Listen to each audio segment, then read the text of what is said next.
Chapter 1. Andrew Marsh was flat on his back, his slightly hooded eyes open wide, glazed with excitement and ecstasy. He was breathing heavily, his arms extending back from his shoulders, his restrained body bucking wildly. He tried futilely to lift his head from the satin-sheathed pillow, then let it fall back. He moaned. He was 63, but looked younger. A robust man with an athletic build and handsome face. A face that displayed a full range of expressions, from stinging pain to indescribable pleasure, all in a matter of seconds. The source of both the pain and pleasure was the woman straddling him. She was half his age, dazzlingly beautiful, with classic features and a magnificently sculpted muscular body, a body topped by blonde hair cascaded in a series of waves and curls to just above her shoulders. Her voluptuous high breasts jiggled provocatively as she straddled her lover, her hips grinding into his pelvis and her bare buttocks smacking loudly against his legs. Suddenly, she slapped his thigh hard, eliciting another moan from the older man. Then she slapped his other thigh, the blow much more powerful, the force of it leaving a red impression on Marsh's chalky white skin. Again he moaned, utterly lost in the strangely harmonious confluence of pleasure and pain. She closed her eyes, threw her head back, and thrust her breasts forward, then ground her hips into him as she fondled her breasts and pinched her taut nipples. Slowly her head came forward and her long-lashed eyes opened wide. A wide smile exposed her bright and perfect white teeth. It was obvious that she was rapturously enthralled, not only with the act of sex, but with being in complete control of everything that was taking place. She was setting the pace, controlling the activity, determining who did what to whom, and she reveled in it. Marsh moaned again, then noisily sucked in another mouthful of precious air. The woman leaned forward, one nipple gently brushing his lips, then the other. As his head rose again from the pillow, she quickly raised her body, moving her tantalizing breasts just out of reach. Marsh whimpered like a child. Now she was sitting straight up, rocking again, harder this time, her head turning from side to side as she steadily increased the tempo. Both lovers were bathed in sweat, and their skins seemed to glow in the subdued light emanating from the bedside lamps. The rocking continued, the sound of skin slapping skin reverberating throughout the large bedroom, a sound interspersed with moans of pleasure from both lovers. Marsh grunted, then gasped, each breath accentuated with a guttural cry. The woman responded by reaching down and gripping his hips, jerking them upward demandingly, forcing him deeper inside her. He issued a long, low wail that seemed to build as the woman increased the pace another notch. Unbelievable. Detective Jack Reese shook his head in amazement and turned from the television set to look at the man lying on the bed. It was the same man in the very same bed. Only now the woman was gone and the man was dead, his eyes wide open and his mouth slack-jawed. The bed was surrounded by men with rubber gloves on their hands. crime scene technicians, probing, checking, photographing, making notes. The usual. Dr. McCurdy, the county medical examiner, watched as two of the technicians lifted Marsh from the bed and placed him in a body bag already resting on a gurney. The lifeless eyes of Andrew Marsh were still wide open, staring at nothing. The doctor leaned over the body, took a final look, then zipped the bag closed. "I think he was faking it myself," Detective Reese said, a smile tugging at his lips as he opened the bedroom door and watched the gurney being wheeled out of the room. Dr. McCurdy ignored the remark, but the remaining technicians laughed. Then they returned to the task at hand, a task made more difficult by the presence of the still-running videotape. The sounds of passion continued to echo through the high-ceilinged room. The bedroom revealed much about Andrew Marsh. Spacious and well-appointed, with a large walnut four-poster bed dominating the room, the central focal point. Expensive coverings graced the walls, and heavy silken drapes covered the windows. Thick carpets covered all the floors. One large oil painting, a nude mounted in a gold leaf frame, covered a portion of one wall, while two smaller nudes were prominently displayed on another. All three were originals by Peter Paul Rubens. The message was clear. The room reeked of money and sex. Reese was a hard-nosed, experienced detective. His lived-in face reflected that background, and though Portland wasn't as bad as some cities, there were enough killings to make any cop jaded. He'd seen it all, or at least he thought he had until this morning. This one was unique. Griffin, Reese's partner, with just a few years less on the job, was still watching the tape. "There's worse ways to go," he said. "You mean come?" One of the forensic technicians laughed. "Gives a whole new meaning to the state nickname, doesn't it?" Another asked, "What the hell's that?" "You don't know?" The technician laughed. "Oregon's the beaver state." The man who'd asked groaned. Reese pressed a button on the VCR, and the tape started rewinding. As the tape sped on, the two lovers looked weird with their jerky motions in reverse, making no sense this way. Almost comical. It made Reese laugh. This case was different, all right. For evidence, there were just some sexual toys and a video of two people screwing each other's brains out. Now one of them was the dead man, and if the dead man had been a truck driver instead of one of Portland's wealthiest men, they probably wouldn't be there at all.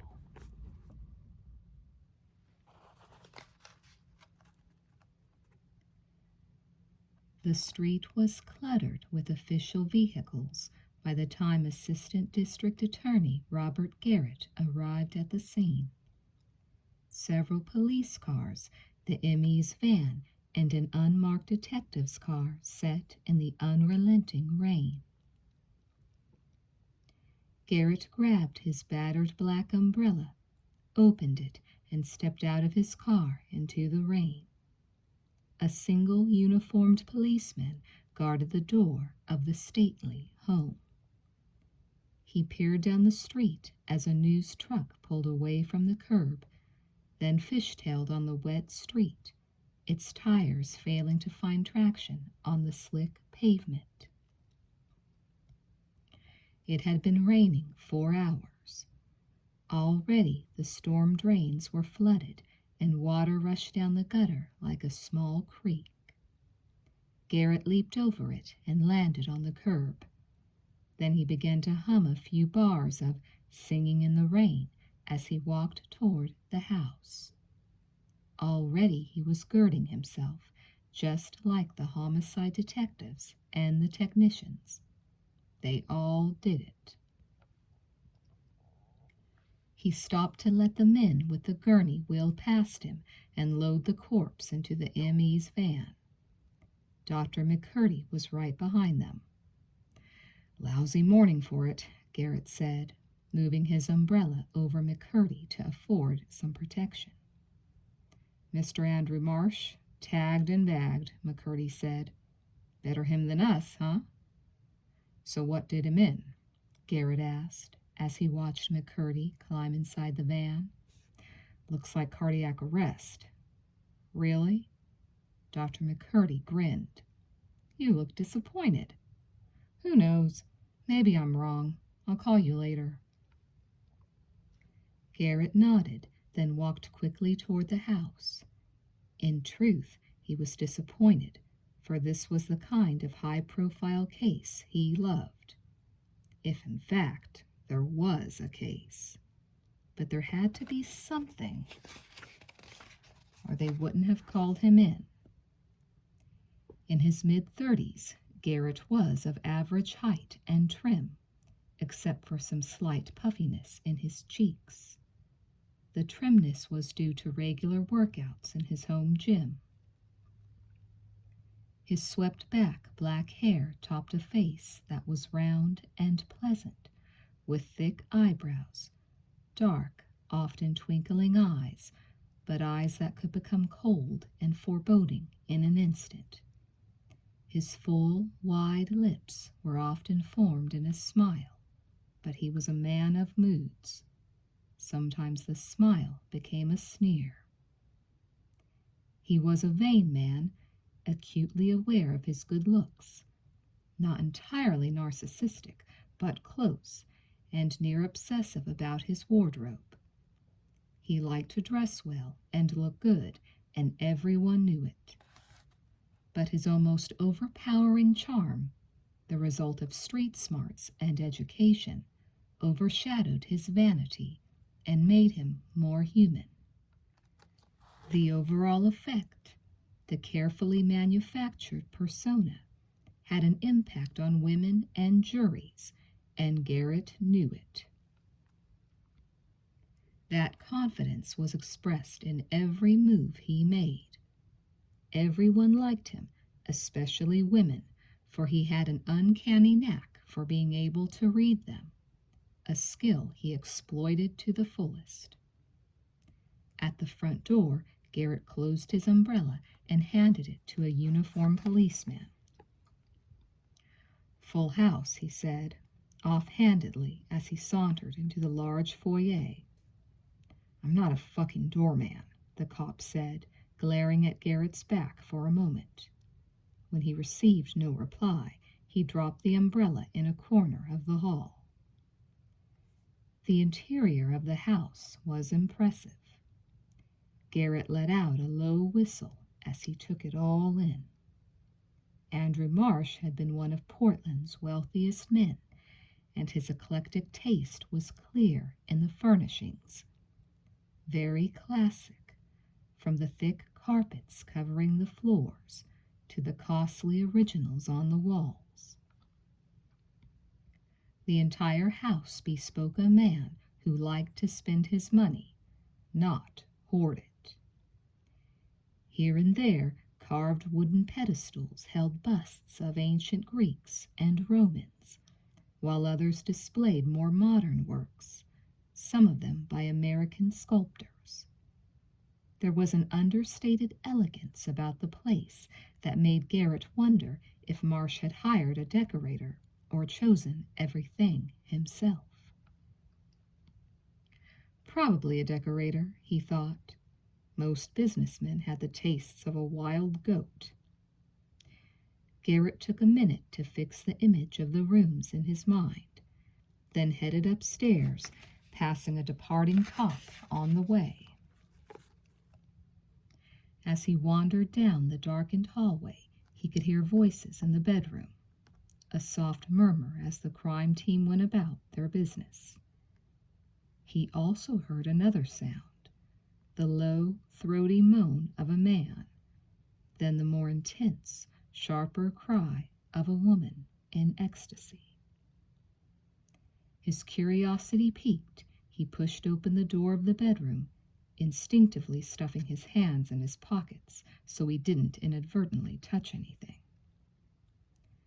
Though the body was gone, the bedroom was still crowded with crime scene technicians.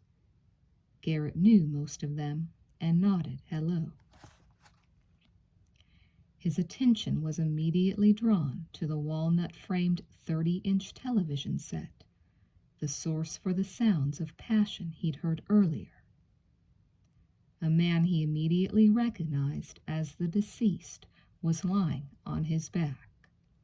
Atop him was a beautiful blonde woman, both people lost in the throes of passion, their sweating bodies moving in unison, the woman arching her back, her hands caressing her breasts, her fingers kneading her nipples. She bent forward over the man, licking his face, then moved away teasingly. The man struggled to match the woman's energy level. He was wide-eyed and panting, and it was hard to tell if he was enjoying himself or in some kind of pain. Garrett guessed it was pain. "Nice quality," Garrett said, impressed with the video equipment. He wasn't much of a voyeur, preferring to have sex instead of watching someone else. Pornography usually bored him to tears. "Nice ass," one of the technicians countered. Detective Reese stood beside Garrett, peered at the tape, and grinned. That was the tape in the VCR, and the power was still on when we got here. One of the technicians asked, "You need a pair of gloves, Bob?" "Yeah, thanks." Garrett snapped on the elastic gloves. "So the sucker had a heart attack watching his home movies. What do you need me for?" "He was tied up," Reese said. Garrett turned toward the bed, then smiled. That was more like it. "Okay," he said. "Tell me more." Reese snickered. "I've heard of remote, but..." Now Griffin joined them. He had some beautiful rope burns on his wrists. One of the technicians, kneeling by the nightstand, held up a small braided leather whip and an enema bag, made a face, then placed them into an evidence bag. He then picked up a silver metal object and stared at it curiously. It was circular in shape, actually a circle within a circle, with a small bolt sticking from one side, looking much like a small screw vise. "Anybody know what this is?" the technician asked. While the others looked at it, Garrett answered, "It's a nipple clamp." The technician stared at him. "What?" "A nipple clamp," Garrett repeated. The technician laughed. "How do you know that?" "He's from L.A., Reese said, by way of explanation, laughing himself. Garrett shrugged. "I just happen to be a well-informed person." At that, the whole room exploded in laughter. The technician turned the clamp every which way, trying to figure out how it worked. Finally, he asked, "Who cares? Just bag it." The technician bagged it. "Kinky shit," he groused. Garrett turned back to Griffin. "Marsh had rope burns on his wrists?" "Yeah, I'd say he was into S&M. I've watched that tape 5 times. It sure looks that way." Garrett looked at the tape more closely. Griffin was right. Marsh's eyes seemed to be fearful as he struggled. The camera angle was such that Marsh's hands could not be seen, just his face and most of his body. Perhaps his hands had been tied to the bed. Garrett suppressed a grunt of disgust. He never understood the attraction sadomasochism held for some people. To him, there was great pleasure in sex, and pain played no part in it. Pain and pleasure were opposites, not partners. The camera captured the woman's face in glimpses, only when she'd turn and appear to look at the lens, aware that she was being photographed. She was something, for sure, and for a moment Garrett wondered what it would be like. He turned away from the television set and watched as the technicians continued vacuuming, dusting, even using a small handheld laser to bring up fingerprints invisible to the naked eye. While he waited for the area to be checked, he absorbed the sumptuous ambiance of the bedroom. As on the floor below, the furnishings were expensive and luxurious. Again, the man's good taste was readily apparent in the drapery fabric colors, the choice of wall covering pattern, even the oils on the walls. Once the area surrounding the bed had been checked, he moved to the bed. He examined the creamy white satin sheets, the pillows, the bed frame, the thick posts rising high above the mattress, and even the mattress. His attention was drawn to the bedposts. He ran his still gloved fingers over them, then motioned to the photographer. "Harry, you want to get a picture of these gouges for me, please?" The photographer came forward. "Where?" Garrett pointed to the bed frame. "There, on the wood." Harry peered at the marks, then started to arrange his lights. "Looks like she had him chewing on the wood." Garrett shook his head. "Those weren't rope burns on his wrists," he said in a loud voice. "She had him handcuffed." The room fell silent as everyone strained to see the scarred bedposts. "I thought only chicks like that shit," Griffin said. Garrett grinned. "Maybe she fucked him to death. Remember Rockefeller?" There was no answer. The detectives and technicians were still digesting Garrett's earlier comment about the handcuffs. Now things fell into place. Marsh had been handcuffed to the bed, unable to move. That's why his hands weren't visible on the videotape. He was just lying there, almost helpless, bucking and jerking while the woman slowly worked him over, using her body as a weapon, until maybe she had fucked him to death. Garrett turned to Reese. "Who found the body?" "His secretary came to pick up some papers this morning. Hell of a shock. You want to talk to her?" "She won't leave," Griffin added. "She thinks we're going to steal the silver." "I don't blame her," Garrett said, grinning. Reese looked past him and nodded. Garrett turned. A woman stood in the doorway. She was looking at the television set, her jaw firmly set, her eyes red-rimmed with grief. "Do you want me to identify her?" she said, her voice filled with bitterness. "That's Rebecca Carlson."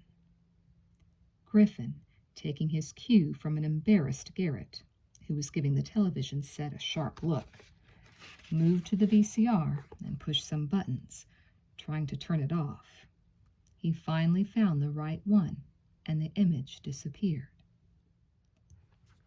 Reese leaned toward Garrett and whispered in his ear, "Rebecca Carlson is Marsh's girlfriend, and they had a date last night, according to Miss Broslow here, Miss Joanne Broslow." Then he turned to the woman and said, "This is Bob Garrett. He's with the district attorney's office." The woman stared at Garrett pointedly. He nodded. She was attractive, with rich brown hair and a nicely shaped face that featured high cheekbones and pleasing eyes, though at the moment she was crying. Reese continued to explain. "Miss Broslow was Mr. Marsh's secretary for the last 6 years. She found the body?" "Right." "She killed him!" the woman suddenly exclaimed.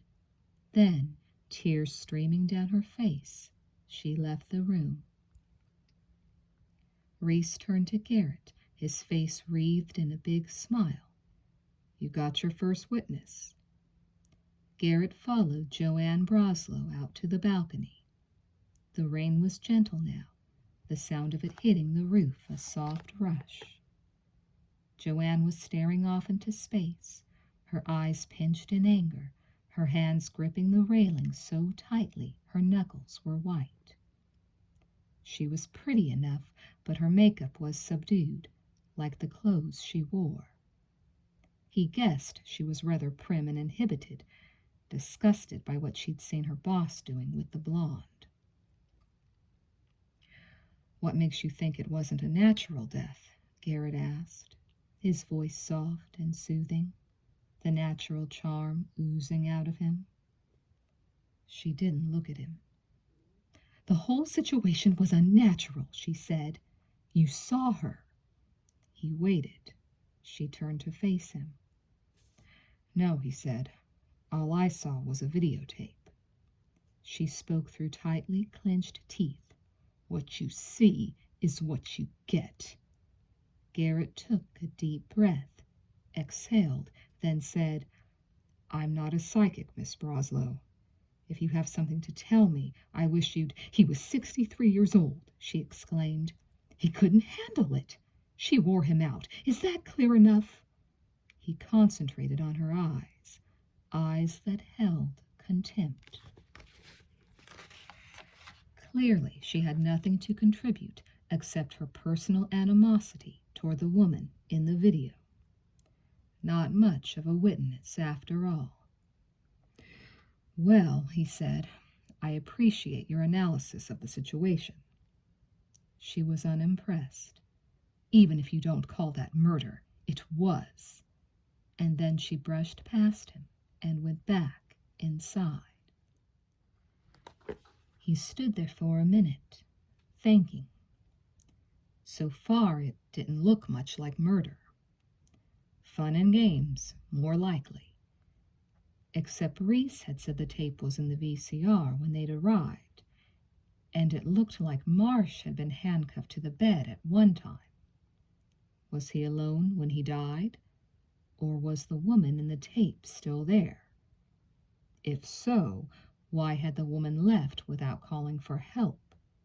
And why had she left the tape in the machine? As always in these cases, there were a lot of questions needing answers. Chapter 2. Frank Delaney listened to the verdict being read, then patted his client on the shoulder and walked to the jury box to shake the hand of each and every juror, sincerely expressing his deep appreciation. When he returned to the defense table, his emotional client reached out and embraced him warmly, unabashedly displaying his gratitude. The man was small and older than Frank, but he had the strength of Atlas and the breath of a camel.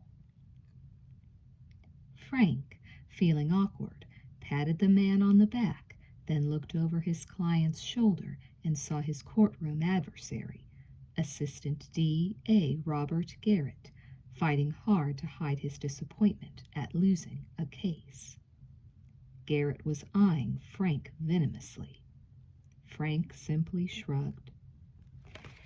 They were in a courtroom that looked like 1,000 other courtrooms in 1,000 other cities. Utilitarian, sterile, deliberately neutral, a place where the evidence was heard and justice meted out to those who had been found guilty of violating the law. A room furnished with plain wooden tables for both the prosecutor and defense attorney. Another table for the clerk of the court. Behind them, unadorned wooden chairs, and behind a polished wooden railing that separated those involved in the criminal justice system from relatives, friends, and spectators, more wood shaped in the form of benches. A jury box with 14 stiff wooden chairs that could induce severe pain in a juror's lower back over the course of a prolonged trial occupied the far right corner. A slightly raised bench dominated the front of the high-ceiling room, flanked by the stars and stripes and the flag of the great state of Oregon. Everywhere a profusion of smells: disinfectant, cologne, perfume, furniture polish, and the stale sweat of someone facing a jail term or worse. As the jury and spectators filed noisily out of the courthouse, Garrett pushed back his chair angrily, the sound of it scraping across the marble floor and echoing in the near-empty room. He slammed some files into his briefcase and snapped it shut. His face flushed, his eyes still blazing with undisguised anger. Delaney smiled inwardly, mumbled some words to his client, and sent him on his way. Then he, too, started putting files back in his briefcase. Garrett was a respected prosecutor, and Delaney was often his adversary, one of Portland's best criminal lawyers. They were about the same age, both outgoing, friendly, and accessible, but from there the personalities diverged. Garrett was fastidious about his appearance, always dressing sharply. Frank figured it was because the man had once been poor and wanted to remind himself daily that he was poor no longer. While Frank didn't flinch when he looked in the mirror each morning, he didn't have Garrett's natural charm. Frank was more rugged, his face square, with a large jaw and wide eyes. His resonant voice was about an octave lower than Garrett's, and his brooding eyes often brought admiring glances from women. Not the kind of lustful glances Garrett received, but glances nonetheless. While Garrett prosecuted and Delaney defended, they were both professionals in the best sense of the word. Outside the courtroom, when they discussed a case, their meetings were frank and courteous, and more often than not, the two men were able to reach some kind of agreement, a plea bargain, negating the need for a costly trial. But they were adversaries, and both men were keenly aware of it. They fought to win, for winning was important. Inside the courtroom, each brought to bear every ounce of intelligence and experience, giving no quarter, and there were times when the competition between them seemed more important than the actual case. In this case, Delaney had eschewed the plea bargain offer and had taken it all the way, and he had won. He could see that Garrett was stung by the verdict. While Frank felt a modicum of empathy for his adversary, winning gave him a deep sense of satisfaction. Winning was always better than losing, no matter what was involved. The courtroom was now empty, save for the two lawyers. Together they walked down the aisle. Garrett turned and faced his antagonist, a wry smile on his lips. "You got lucky, Frank." He said it matter-of-factly, without a trace of resentment, but Frank knew he was still burning inside. It would pass. Frank laughed. "You can't take it personally, Bob." "I don't," Garrett said. "All I said was, you got lucky." Frank smiled and said, "If that was luck, I'll take it." Garrett gave him a look. "Don't you miss working for the right side?" Once they'd worked together as prosecutors. Then Frank, weary of the bureaucratic and political bullshit, had quit being a prosecutor and hung out his own shingle. The first few years had been tough, but when he kept winning cases, the word spread quickly. Now he was making more money than he'd ever made in his life, and enjoying it. Frank put on a straight face. It was difficult. "Bobby," he said, "the jury just said this was the right side." Garrett nodded. "The pay sure is better." Frank grinned at him. Yeah, but I don't have the entertainment factor. I don't get to watch movies all morning. He watched Garrett try and fail to suppress a smile. There were few secrets within the law enforcement community in the City of Roses, the affectionate sobriquet given the city of Portland. Oh, you heard about that, Garrett said. Yeah, I'll wait for the bootleg copy. Garrett turned serious. It won't be making the rounds, he said firmly. The janitors will have seen it by Wednesday, Frank retorted. As the courtroom doors slapped at their backs, Garrett said, "We'll see," then walked away, his hurried footsteps punctuating his parting remark.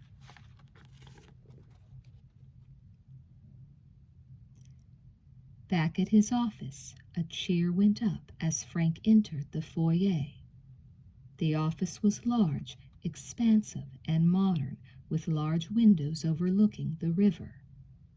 As Garrett had said, being a criminal defense attorney did pay better, and the office reflected this fact.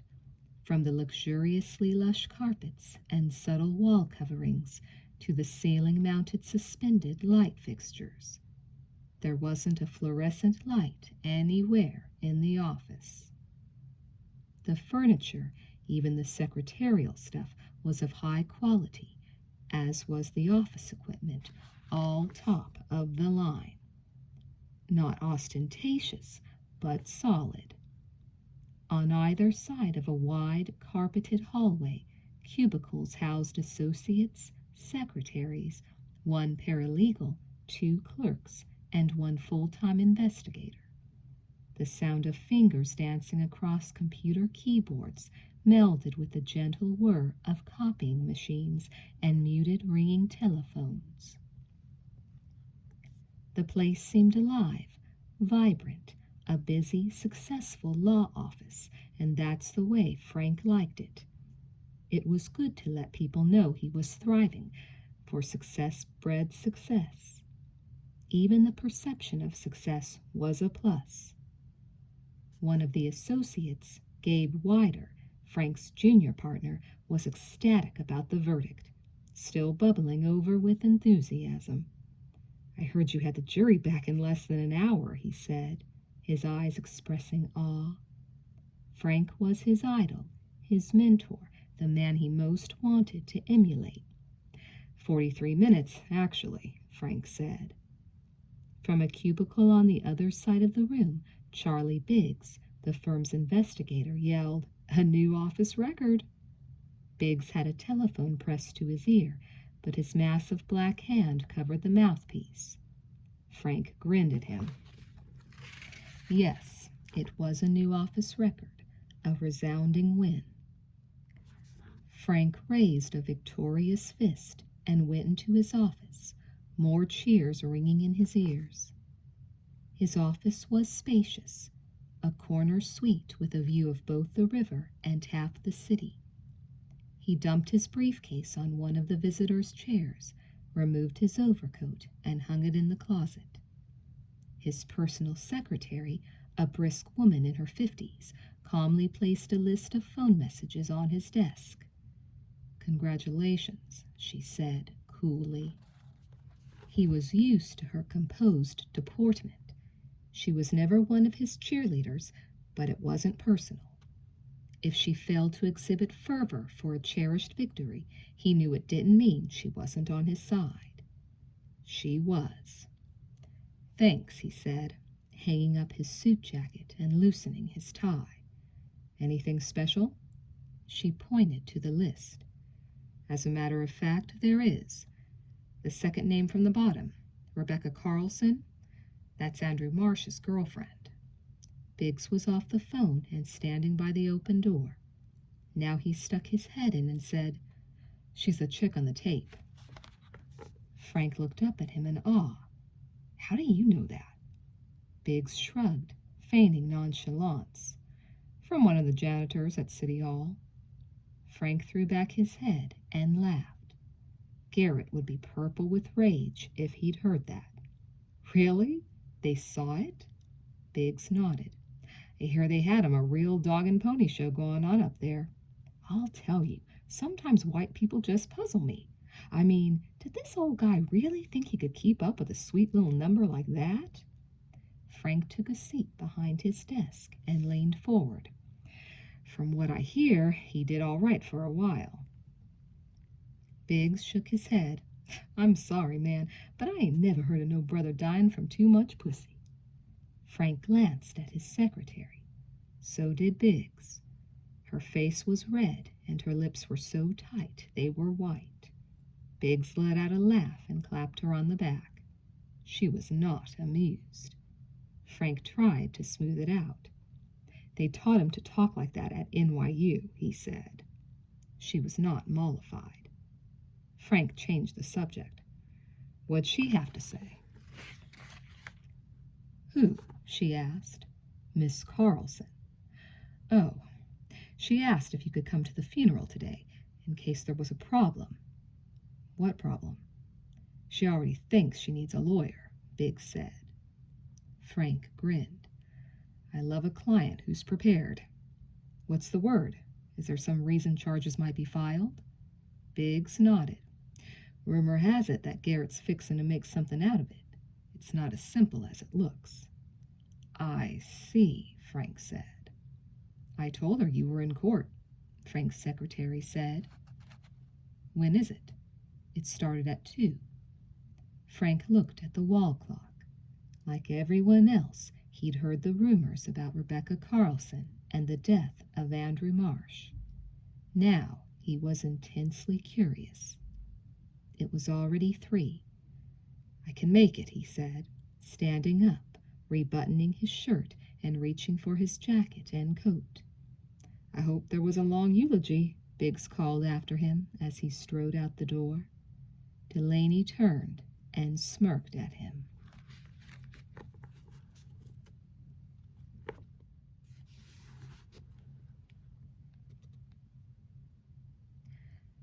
The cemetery was a 15-mile drive from the office. Frank reached it in less than 20 minutes. He drove through the open wrought iron gate and spotted a large crowd gathered in the western corner. He hoped it was the Marsh group. Under leaden skies, the muted granite stones seemed somewhat forlorn, many in this older section showing the ravages of time and the violence of modern polluted air. The stones cluttered the sweep of green grass and carefully positioned trees, some of them fronted by green baskets filled with garish assortments of grotesque-looking plastic flowers. Other resting places were more ostentatious, elaborate, ornamented mausoleums, the names of the dead chiseled in large Gothic letters in arches poised above heavy oak doors, virtually useless tributes designed only to assuage the living. By the time Frank reached the site of the Marsh burial, the television crews were packing their gear into vans parked on a lane leading from the western section of the expansive cemetery. They'd gotten the tape they needed for the evening news broadcast, but the burial ceremony was continuing, a fittingly extended tribute to a man as well known as Marsh. Marsh was often mentioned in the newspaper society columns. He was usually photographed wearing a tuxedo and handing a check to the head honcho of some worthy cause. His personal life was chaotic, but the papers played that down, protecting the man's image as best they could. His death brought out Portland's best. Near the site, a long line of freshly washed and polished parked cars, many of them stretch limousines, waited, uniformed chauffeurs sitting patiently behind steering wheels. By the grave itself, a large crowd of mourners huddled together in the sometimes biting breeze as they listened to the mumbled words of a minister. This was the Marsh funeral, all right. Frank was forced to park 100 yards away. He got out and sprinted through the forest of tombstones, then strode purposefully toward the gathering. As he neared the site, his eyes took in everything, his ears picking up the sound of the minister intoning some final words, his voice carried by the breeze, ebbing and flowing. He finally reached the rear of the throng and raised his head to better see what was going on.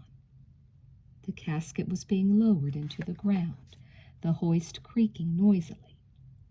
Some mourners threw single-stemmed flowers after it, while others held handkerchiefs to their eyes and noses, weeping quietly. Still others were stoic, their faces expressionless, their eyes dry. All were dressed in muted tones, grays and blacks, some wearing overcoats, while the more hardy simply braved the elements. Frank took it all in, searching for a face he'd seen only on the television news. He saw a woman, her face distorted by grief, her eyes swollen by tears, her gaze fixed upon someone standing directly across the open grave. He located the object of her attention. Another woman stood stiffly, dressed in an elegantly cut black dress, her soft blonde hair moving in the breeze, her head lowered, seemingly unaware of the other's intense scrutiny. Frank couldn't see her face. Frank turned to a man standing next to him. "Which one's Rebecca Carlson?" The man gave him a look, then pointed to the blonde. As he'd suspected. The service was over. The mourners turned to leave, several of them stopping to offer condolences to the obviously distraught woman with the hate-filled stare. No one talked to the blonde. The crowd eventually drifted off, leaving the blonde alone with her thoughts. Frank started to walk toward her. She wiped her eyes with a white handkerchief, then turned and immediately noticed Frank. Her beauty hit him like an open hand. She literally took his breath away. She was perfect. No other word described her. Her eyes, her skin, her nose, her lips, an assortment of delicacies miraculously arranged on one exceptional face. And from what he'd heard, there was a remarkable body underneath the fine dress. Those who'd seen the infamous tape called her a sexual machine. Once totally uninterested, Frank was seized by the urge to see it. Looking at her now, in this most solemn environment, Frank found himself suddenly and curiously tongue-tied, for there was more than beauty to this woman. There was something behind her eyes that seemed to penetrate his very soul, as if he was standing there naked, his entire being open for inspection. "Miss Carlson," he stammered, "I'm sorry I'm late. She finished the sentence for him. Frank Delaney, he repeated. "Do I look that much like a lawyer?" There was bitterness in her response. "Who else would speak to me?" she said, her voice riveting, the tone strong and sure. "His friends think I shouldn't even be here," she added quickly. Frank, completely taken aback by her appearance, realized he was gawking at her. He looked away in embarrassment, taking notice of the stares they were getting from the other departing mourners, who were now climbing into cars, doors slamming, engines firing up, tires crunching against the rough asphalt. By the time he returned his attention to Rebecca, she was moving away from him, toward the cemetery chapel, an imposing stone structure, its marvelous stained glass windows shining brightly in the gathering gloom, like a string of multicolored beacons. He took some quick strides and caught up with her. She walked with purpose, her head held high, her chest pushed out defiantly, her eyes staring straight ahead. "His friends aren't the problem," he said. She stopped, turned, and looked directly into his eyes. He found her intense gaze surprisingly disconcerting. "Will you represent me?" she asked. Just like that. All business. She certainly didn't beat around the bush. "There haven't been any charges filed against you," he said. "But there will be," she told him. "You know that." "Do you think I killed him?" Her directness was off-putting. "It's not something I ever ask a client," he told her. "All that counts is whether or not the DA can prove you killed him, beyond a reasonable doubt." But there had to be something causing the DA to consider bringing charges, if that's what was happening. He wondered what it was that made her think charges were going to be brought. "I loved Andrew, Mr. Delaney," she said, looking up at him. "You don't have to convince me," he told her. "Why is it so hard to believe?" Why indeed? People tended to think in simplistic terms when it came to sensational stories hyped beyond reason. They eliminated the gray areas and made decisions purely on preconceived biases. She was young, beautiful, and sexually adventurous. That much was common knowledge, thanks to the leaks in the police department. Andrew Marsh had been 30 years older than she, a respected businessman and philanthropist. Most important, he'd been rich. Conclusion? She was after his money. Why else would she spend time with a man? It was simple. That's what everyone thought. He took a moment to answer. There was no use avoiding the truth. If he was to be her lawyer, she needed to know what was being said, the walls that had to be breached. "You know why," he said. "You're young, you're beautiful, and you were involved with a wealthy older man." "He wasn't old to me," she said softly. "Then I'm sorry I said it." And he was, immediately. She sighed. "It just buried a big part of my life, Mr. Delaney. You should respect that." Suddenly, he felt ashamed. When first he'd seen her face, he was immediately aware of her sexuality. It was practically oozing from every pore of her flawless skin. There was an aura surrounding her, an unseen neon sign that spelled it out. He'd reacted to it just as everyone else had, seeing only the obvious. He realized he was judging her from rumor and innuendo. While he hadn't seen the infamous tape, he'd heard enough about it. He'd envisioned it, in fact, and he'd made a judgment about this woman without ever having talked to her, just like the rest of them. He knew better than that. She was looking at him again. He felt that odd sensation growing stronger, an almost magnetic attraction that made no sense. "You're right," he said softly. "I didn't kill him," she said firmly. He wanted so much to believe her. Chapter 3. "I don't understand," Frank said defensively.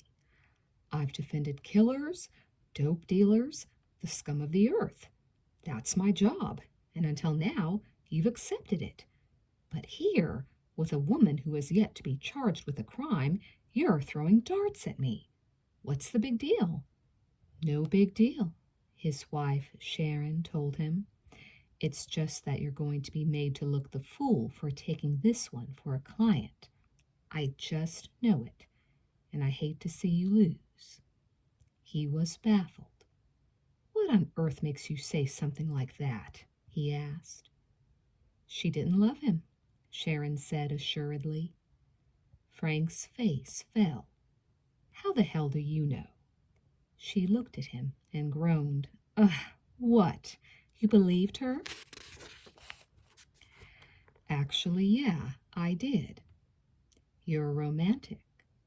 He looked hurt. "Not at all. I just know bullshit when I hear it, and this wasn't bullshit. Sharon's eyebrows arched. Really? Really, he parroted. How can you say she didn't love him without having met either one of them? He was too old, Michael chimed in. Frank glared at his son while Sharon smiled a triumphant smile. Exactly.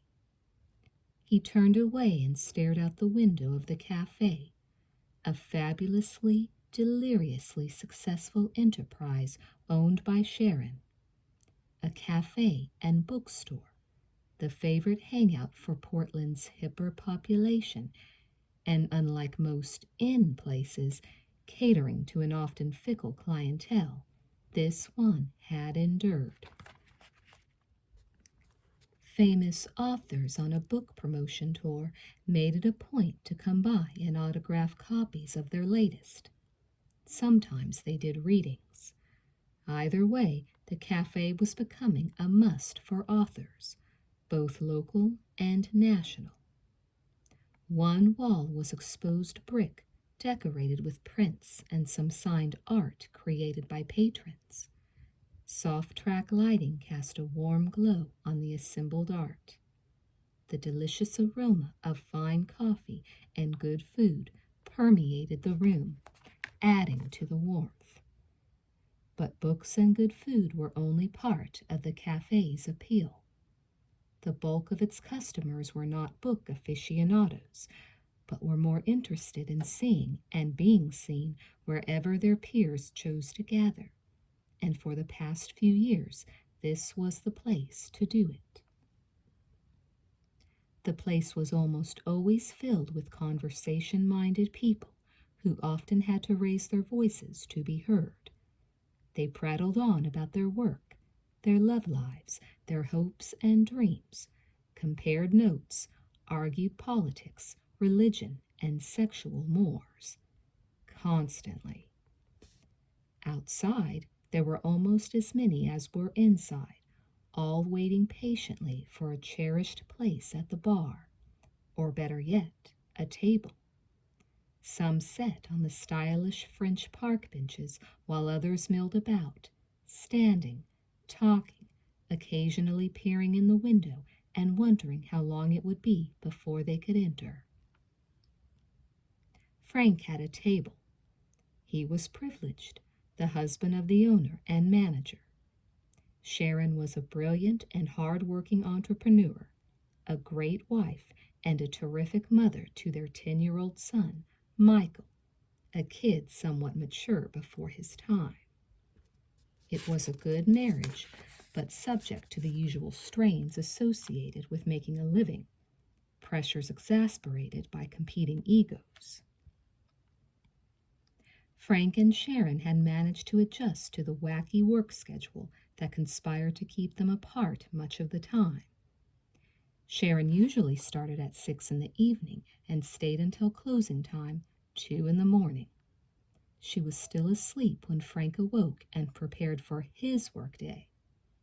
They shared the duties relating to Michael, and because there was so much one-on-one time with either of his parents, Michael, already precocious, was growing up much too fast to suit his father. Frank figured the kid got his brains from his mother and his moxie from his father, but he was more a small adult than a young kid. Sharon shrugged off Frank's uneasiness as meaningless. Michael was doing well in school, had many friends, was well-behaved and rarely ill. How, she would ask, is a 10-year-old with an IQ of 140 supposed to act? Sharon was a pretty woman, with copper-colored hair and intense eyes, whose taste ran to vintage clothing and velvet hats, both of which seemed not to be an affectation, but something as natural as a t-shirt and jeans on someone else. In fact, the clothes suited her. They showcased her effervescence, the obvious enchantment with life that set her apart from some other women. She glowed, constantly. She had drive and ambition, and being the sole owner of a business she'd inherited and made wildly successful served only to increase her energy level. At the moment, she was sipping coffee, leaning forward as she engaged in deep conversation with her husband, a man who was now representing the suddenly notorious Rebecca Carlson.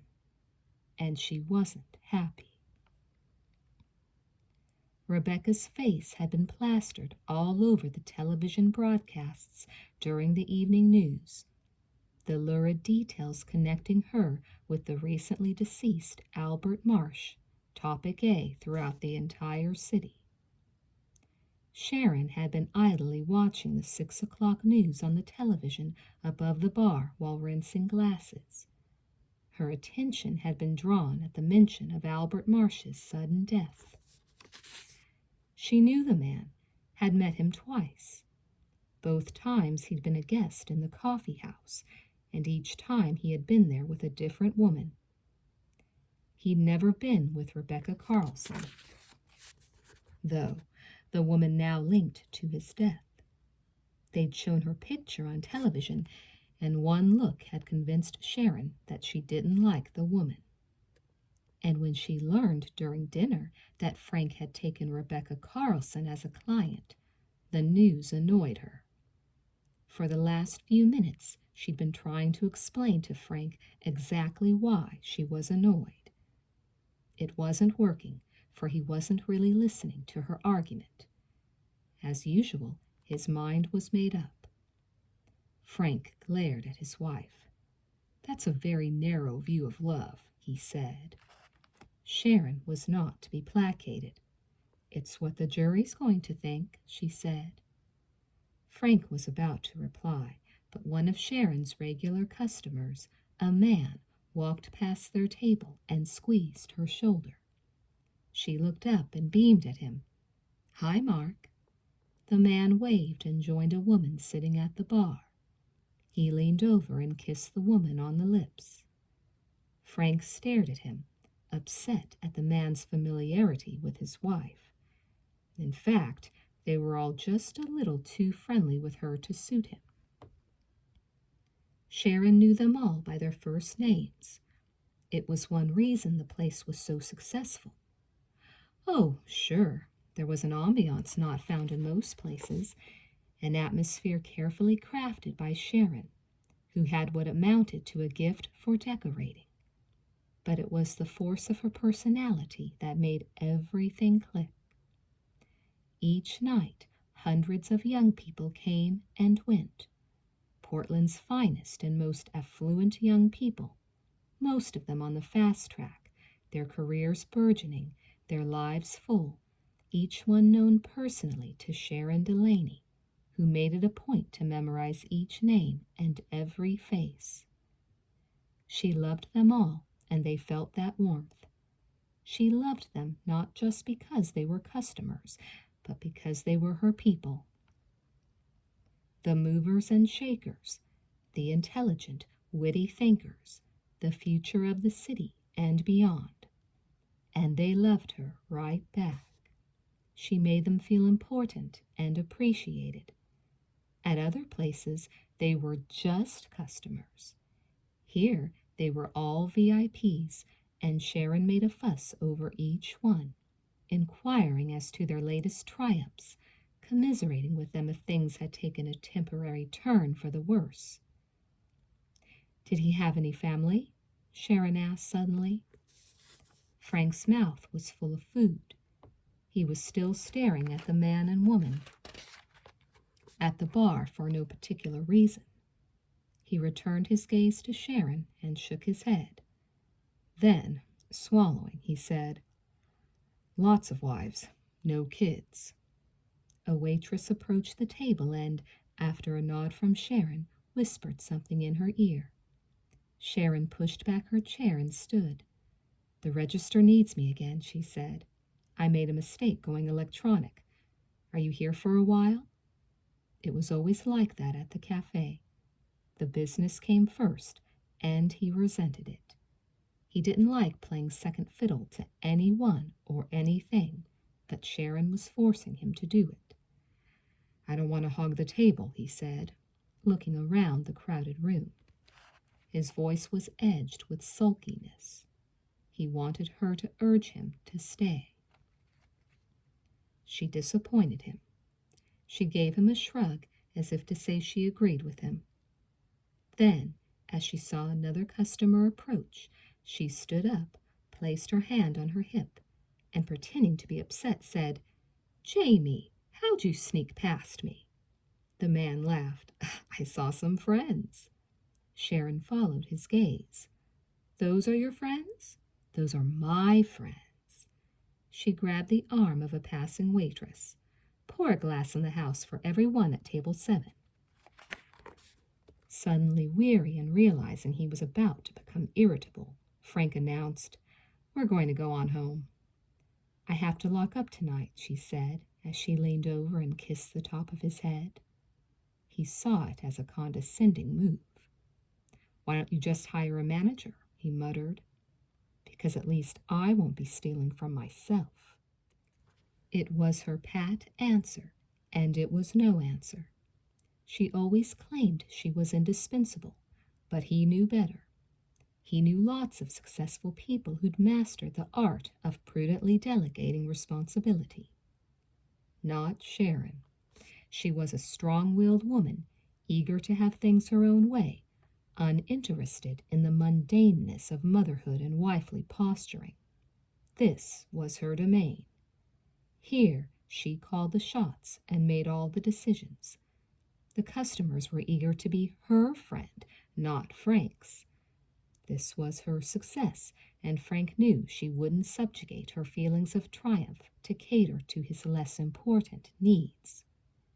It seemed her needs were filled by strangers. His face expressed his growing annoyance. "Last time this week, okay?" She pointedly ignored the comment. Instead, she squatted down next to Michael. "Quick kiss, sweetie." She showered her son's face with kisses, then glanced around. "It's okay," she chided. "No one noticed." Michael giggled. Sharon gave him a little wave goodbye, then walked toward the cash register, greeting customers, exchanging banter, at home in her element. Frank stared after her, as always somewhat in awe of her talent, but smoldering with resentment inside. "Can you really screw someone to death?" Michael asked, out of the blue. Frank whirled and looked at his son. He was often stunned by such comments, which came frequently from the mouth of his son. They seemed so totally out of place from a boy so young. He fought back the urge to reprimand the kid and forced a smile to his lips. "You don't have to worry yet." Michael made a clucking sound with his tongue. "Well, do you?" Frank said, teasing, his smile widening. Michael was flattered, thinking that his father was asking whether he'd yet had sex. He hadn't, but he'd certainly heard a lot about it. He wondered what the excitement was all about. "No," he said. Frank opened his billfold and extracted some bills for the waitress's tip. Then he gathered up his and Michael's things. "You don't have to worry," he said. "Worry about what?" "About finding girlfriends. You're a good-looking guy."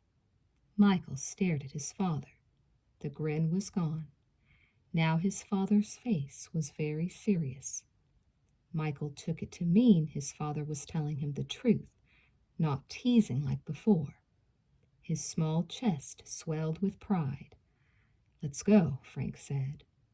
The two got up from the table and walked toward the door, Michael feeling very grown up and Frank very tired. As they reached the door, Frank saw Bob Garrett enter the room, an exotic-looking brunette clutching his arm. Frank could almost hear the eyeballs clicking in the crowded room. Most of the customers dressed casually, but Garrett was wearing an Armani suit, a European cut that emphasized his muscular body. His heavily starched white shirt almost glowed, the gold cufflinks at his wrists gleaming brightly. He was a walking ad from Gentleman's Quarterly.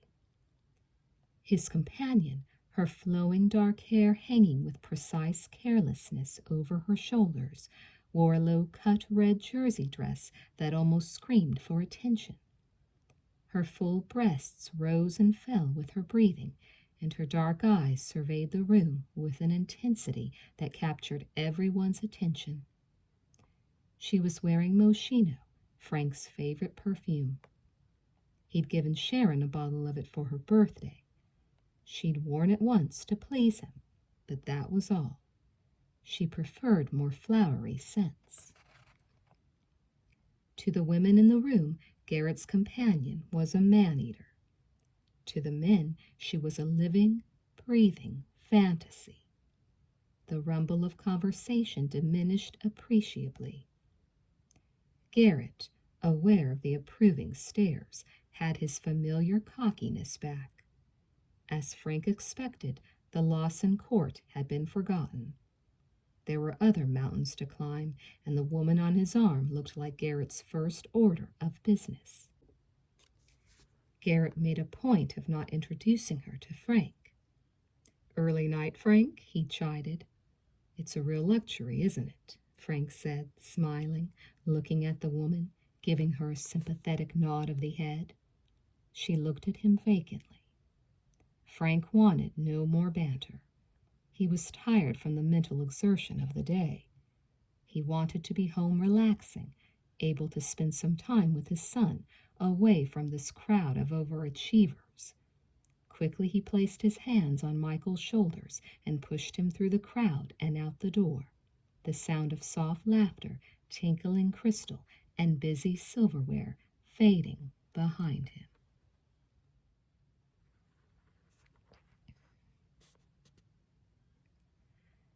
Frank saw Garrett again the next morning. Garrett and 2 homicide detectives named Reese and Griffin.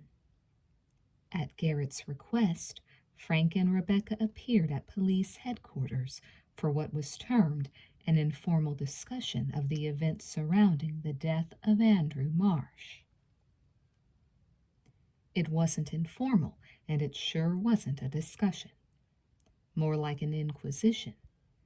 2 hard-eyed detectives and an all-business assistant DA. 3 people with a common goal: to tear his client apart verbally. The interview room was tawdry-looking and barren, as were all the police interrogation rooms. The rooms were designed to intimidate, to make the guilty think that further protestations of innocence would be futile. Sometimes the atmosphere alone was enough to cause the inexperienced and unrepresented to roll over quietly. Dirty exterior windows allowed entry to pale yellow light. The walls were painted a glossy institutional green, and the amber-colored wooden table and chairs were marred by years of abuse. One wall was glass, a crisscross pattern of wires embedded within the windows. The windows overlooked the main corridor, which led to the small offices used by a cramped army of detectives. Frank and Rebecca sat on one side of the table, closest to the door, while Garrett, Reese, and Griffin sat on the opposite side, their faces intent. The 3 of them took turns asking questions, eyeing Rebecca hungrily, like lions after a weakened antelope. Now it was Reese's turn again, and the detective was relentless. "A neighbor saw you go into Mr. Marsh's house at 8:30, he said. Frank cut off the answer. "She's not denying she was there." Reese ignored him. "Did you have sex with him?" Another redundant question. Of course she had had sex with him, and Reese knew it.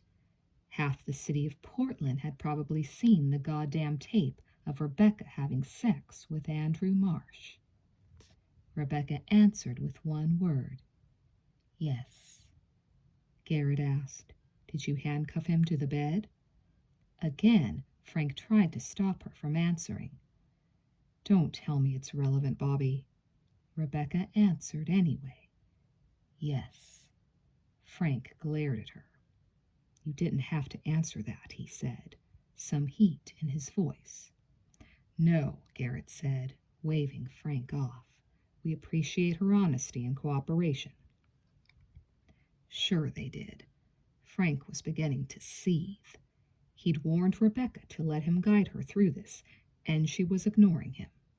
He felt as if he was losing control of the situation, and he didn't like it.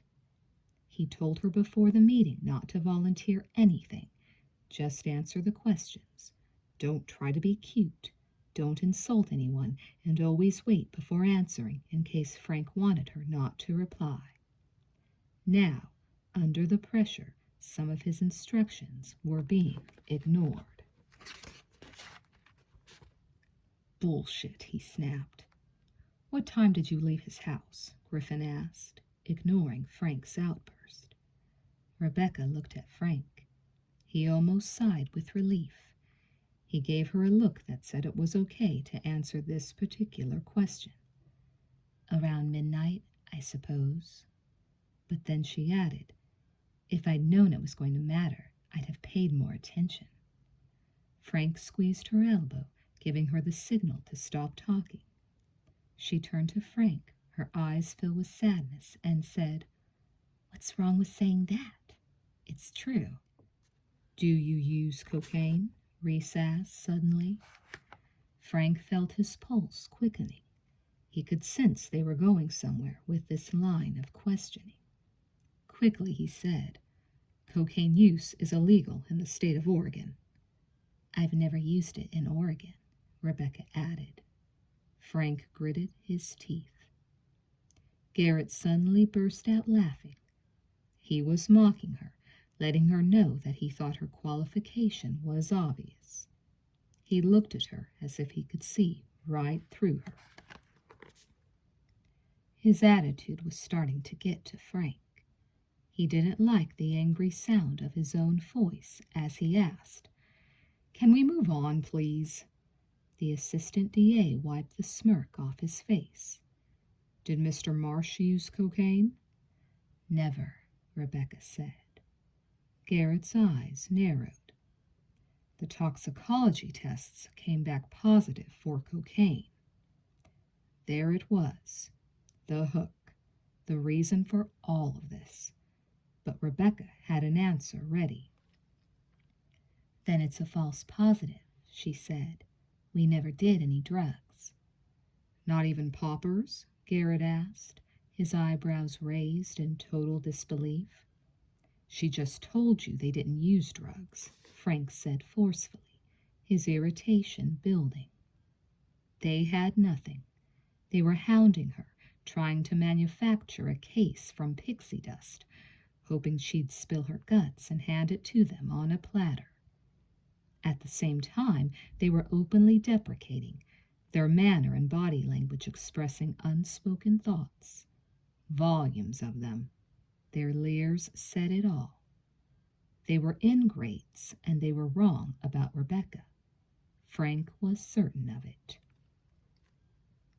Garrett gave Frank a look of disdain, then turned back to Rebecca and said, Because amyl nitrate is often made available to heart patients.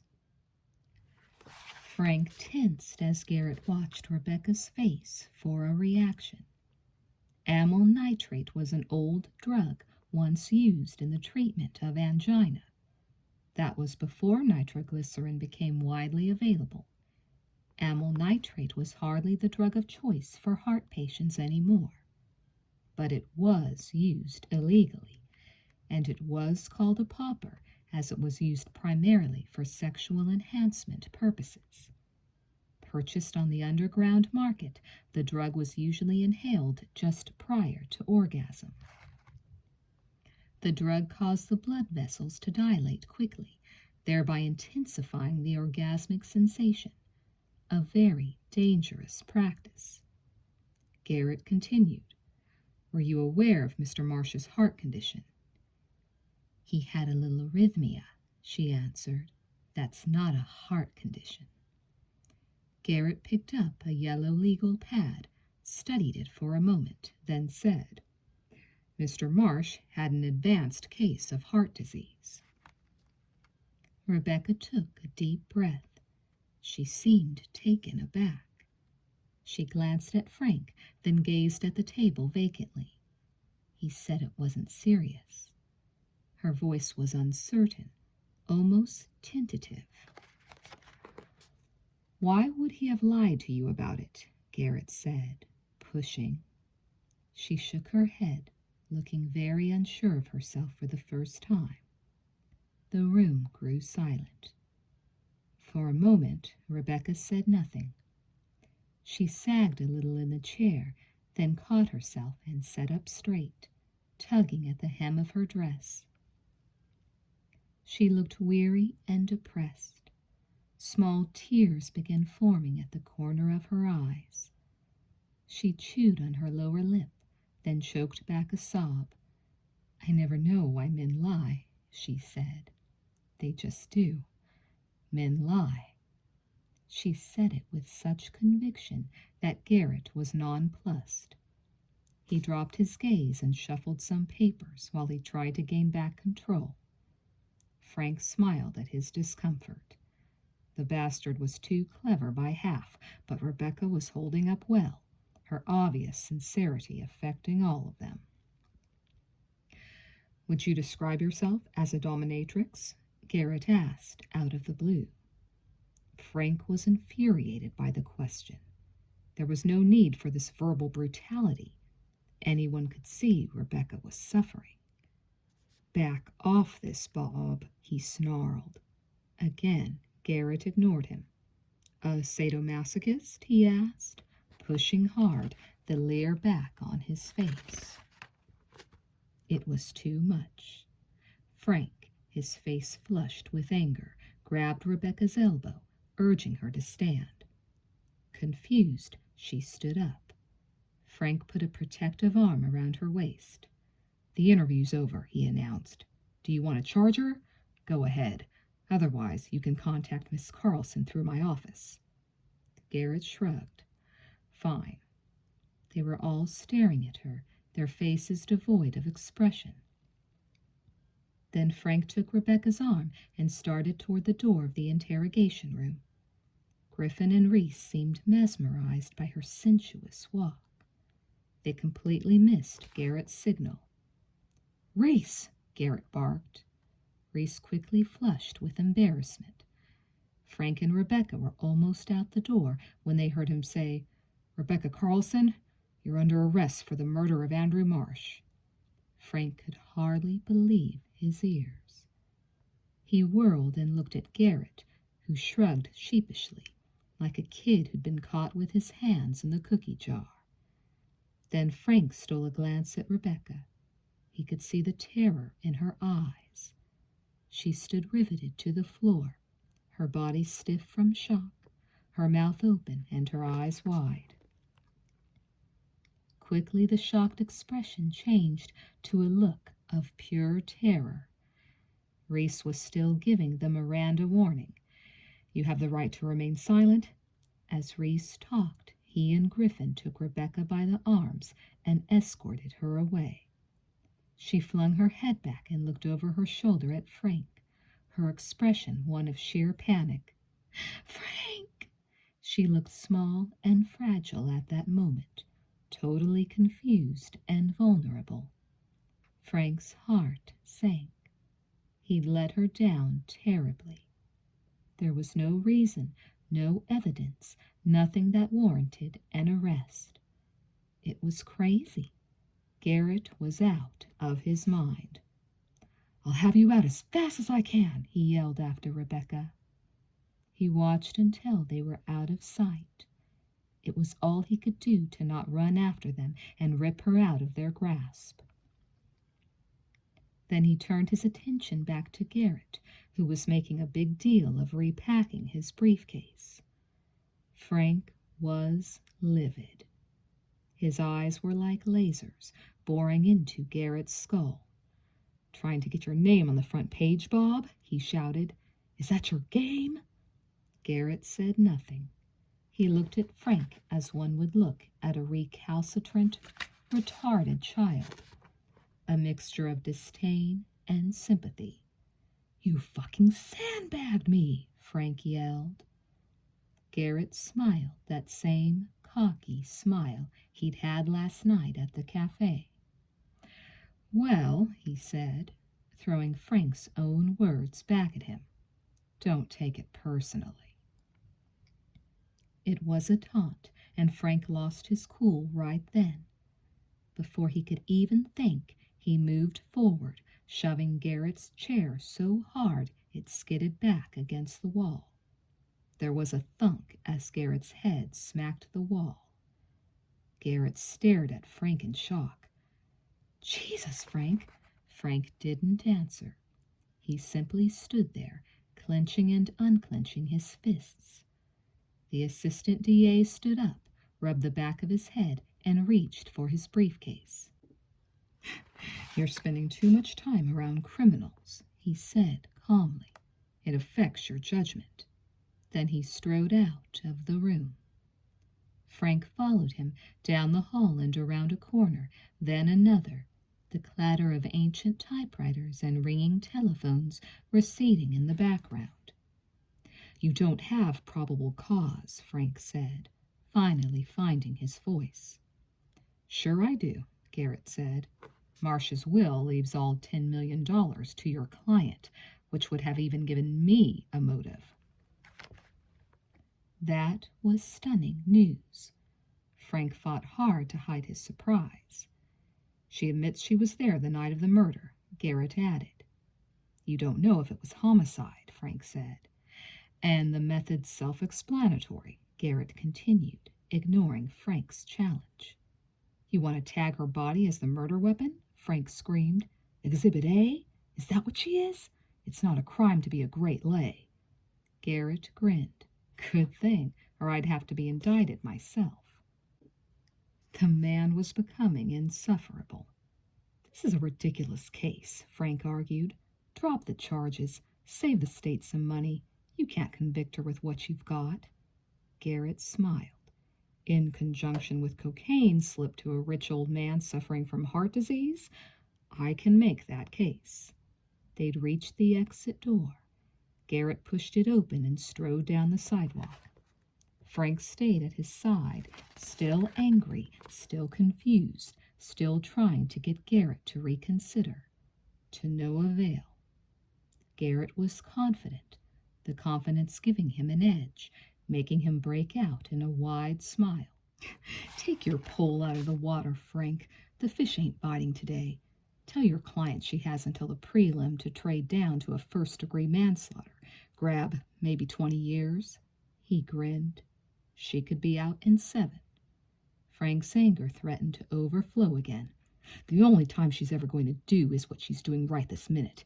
It was a bullshit trick." Garrett turned to face him, shrugged again, then walked away. "Some balls are tougher to bust than others." Frank was so angry he rattled off a retort that sounded sophomoric, even to him. But it was the best he could do under the circumstances. "Gee, Bob, thanks for the compliment." He watched Garrett's back until it was out of sight. Then he looked up. Above him was the famous statue of Portlandia, the second largest hammered coppered statue in the country, the Statue of Liberty being the biggest. Portlandia, all 36 feet of her, shimmering gold in the morning light, with her trident, her grain, her cogwheel, and her sledgehammer, seemed to be reaching down to Frank.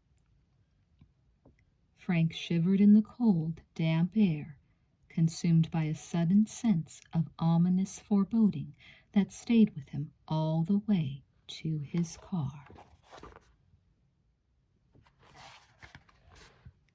Chapter 4. Rebecca sat in the holding cell, perched on the edge of a rusty metal bench, looking forlorn and tired, her natural beauty in sharp contrast to the street-weary hardness of the other women in the cell. Hookers, drug addicts, thieves, some a combination of all three. Most of them were regulars who, resenting her beauty, snickered, laughed, and mocked her. "I hear you off to Guy," one of them said. Rebecca said nothing. "What's the matter? Cat got your tongue?" The place smelled of urine, body odor, and stale cigarette smoke. There was spit on the floor and roaches crawling out of a crack in the wall. The place was a hellhole. "I hear you're in the movies," another said. A chorus of laughs. Rebecca ignored them. One sat beside her and touched her knee. "Don't pay no mind to them." Rebecca slapped the hand away. "Get the fuck away from me." Finally, after what seemed like eternity, Rebecca heard footsteps and the sound of jangling keys. A female guard approached the cell and called her name. "Rebecca Carlson?" Rebecca leaped to her feet, brushed a hand over her wrinkled dress, then fluffed her hair. The others hooted, hollered, and hissed. "Getting out to do some more movies, honey? Hey, how can I get into one of them flicks?" The guard stuck her key in the cell door, swung it open, and beckoned to Rebecca. "Your lawyer's here." Rebecca moved quickly out of the cell. She followed the guard down a hallway and into a waiting room. When she saw Frank, she threw herself into his arms and placed her head on his chest.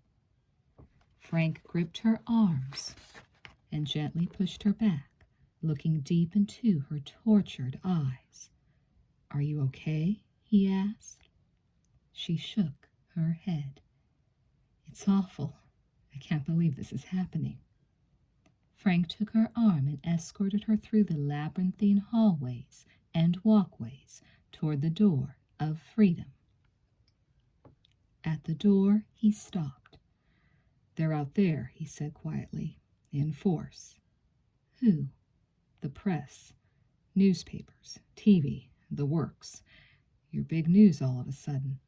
We're going to have to find another way out of here." "Can we?" she said, looking up at him, her eyes pleading. "Yes, but if they catch up to us, I want you to say nothing. Understand? Not a word." She took a deep breath, exhaled, then said, "I understand." She looked so vulnerable, he felt a tug from somewhere deep inside him. He was still overwhelmed by her beauty, but it was more than her appearance that attracted him.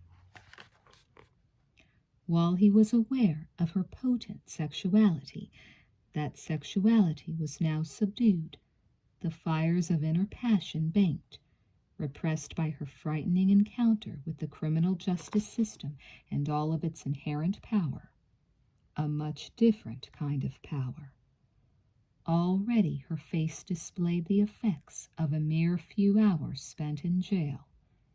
It was drawn, except for the skin under her eyes, which was puffy and even paler. Her body language sent a message. She moved with trepidation instead of confidence. He wanted to help her. More than that, he needed to help her. He took her down some more hallways, through some doors, and then they were outside, in the orange glow cast by the setting sun, rushing toward his car. So far, they hadn't been seen. They made it to the car, where Frank opened the passenger door and Rebecca climbed in. The sound of the closing door alerted one of the photographers idly looking in their direction. He let out a shout. "There she is! Hey, Delaney, hold up!" He and Rebecca were inside his car, locking the doors. He was shoving the key in the ignition. The mob was running toward them, cameramen lugging heavy equipment, reporters extending their arms, tape recorders stuck in their hands. A feeding frenzy with Frank and Rebecca, the blue plate special. What the hell door they come out of? He heard one of them shout. I hate this shit, another yelled. Rebecca! They all screamed. Rebecca! They all wanted a piece of her. She was news, hot news, the juiciest kind of news. News that sent ratings soaring and set newspapers to pontificating in their editorial pages. She slumped down in her seat, refusing to look out the window. Frank finally had the engine turning and the car in gear. A reporter reached them and rapped on the window as Frank pulled away. Frank! Frank ignored him and depressed the accelerator pedal. The car moved forward. The reporter called after him, Frank, you asshole! They were away from them, moving down the street, then another, and finally onto a main thoroughfare. You okay? Frank asked. She was sitting up now, staring straight ahead, the lights from the oncoming cars playing on her face, giving her eyes an odd appearance. It was twilight, and ahead, rain clouds were building. Soon it would rain. Thank you, she said softly. No problem. Was it a little rough in there? Yes. It usually is. Let's hope I can prevent that from ever happening again. She leaned her head back as they continued to drive. For a while, neither said anything, both lost in their own thoughts. Then, when he crossed the river and aimed the car south, she said, I should have moved back to Chicago. Her voice was wistful. Why didn't you? He asked. Because of Andrew. He had to know, so he asked. Or because of Andrew's money. He saw her reaction out of the corner of his eye. She looked like he'd cut her with a knife. Her mouth was open and her eyes were wide. Her skin seemed even whiter than before. She looked betrayed. That's what you'll be hearing in court, he explained, feeling guilty, just as he had the first time they'd met. Bob's going to stage a big, ugly trial, he added. I know the man. What's he want? As I told you before, he wants you to plead guilty to first-degree manslaughter. Some of the hurt left her eyes. Does he really expect me to plead guilty to spare myself the embarrassment?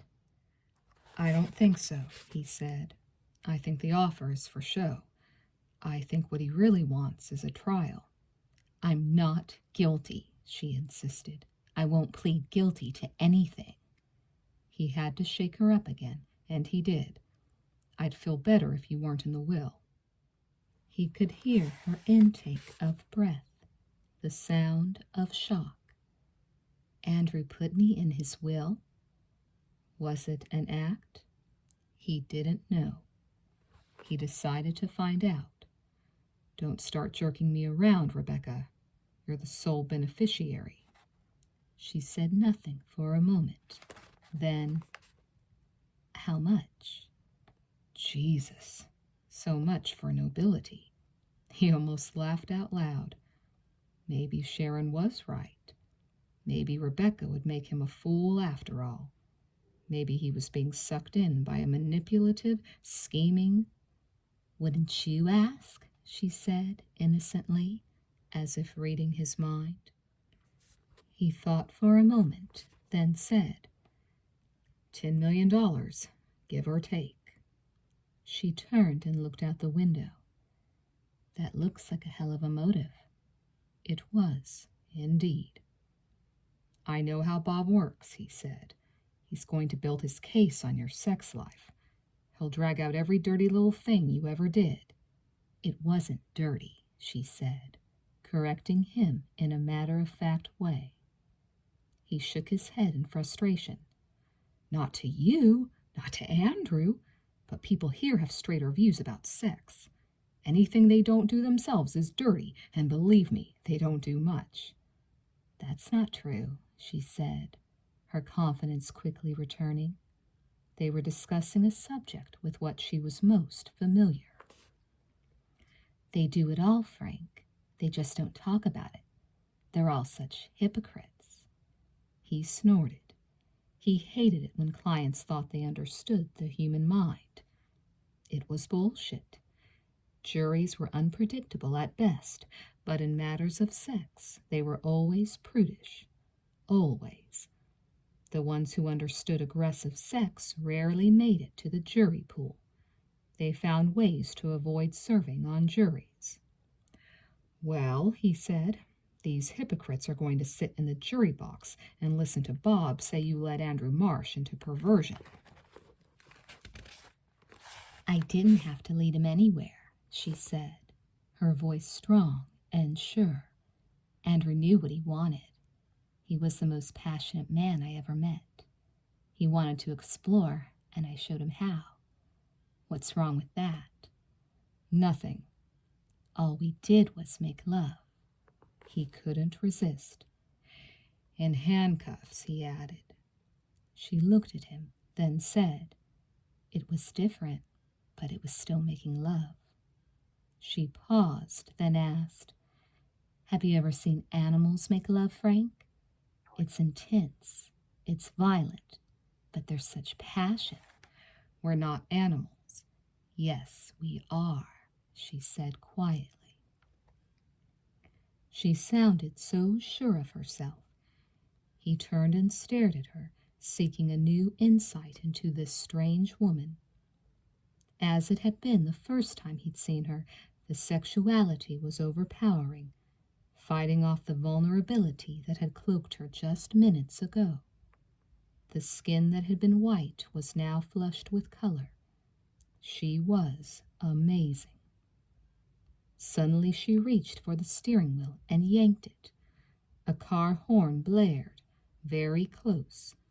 Obviously, Frank had allowed the car to drift across the center lane. Rebecca's actions had avoided a head-on collision by inches. You're going to kill us, Frank, she said softly. For the remainder of the trip, he paid attention to his driving.